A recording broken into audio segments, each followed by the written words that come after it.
You are tuned into the 5-minute signal. I am Vance Kross. This is not a broadcast. This is a frequency. A direct transmission from the bleeding edge of tomorrow, delivered to you today.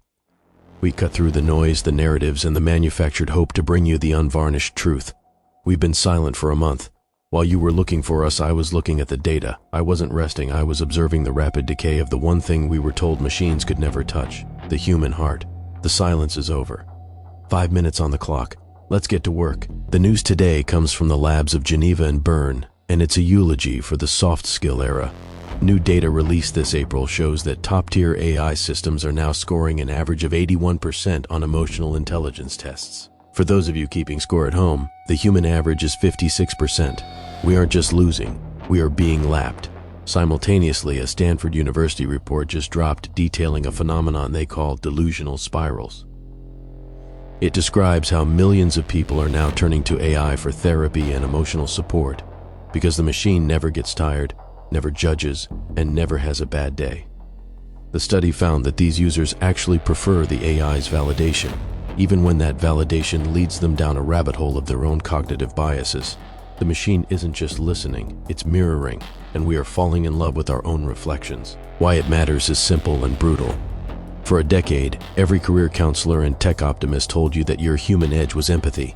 They said machines would do the math, but humans would do the meaning. They were wrong. In 2026, empathy has become a commodity.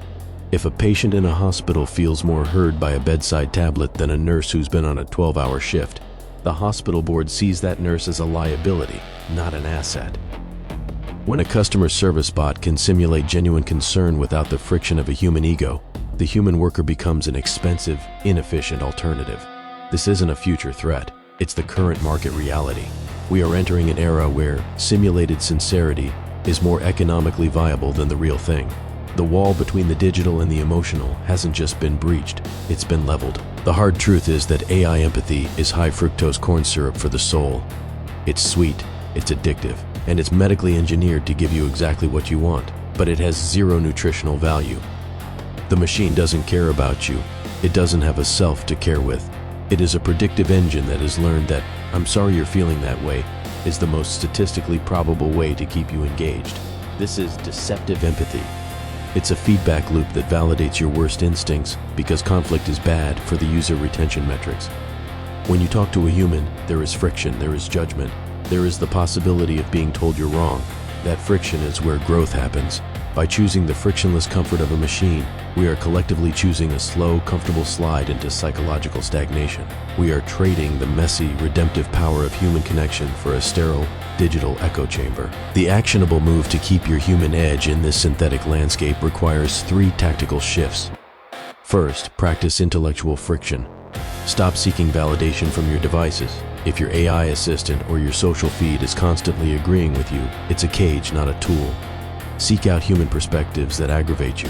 That irritation is the proof of life. Second, lean into radical presence in your professional life. Stop using AI-generated templates for difficult conversations.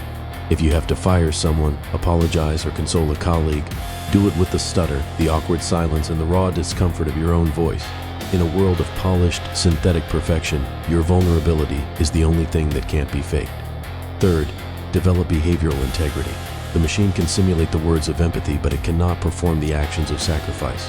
A bot can tell you it's there for you, but it can't show up at your door at 3 in the morning with a shovel or a shoulder.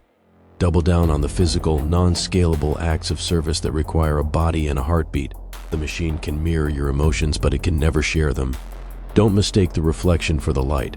I'm Vance Kross. This has been the 5-minute signal. Stay sharp,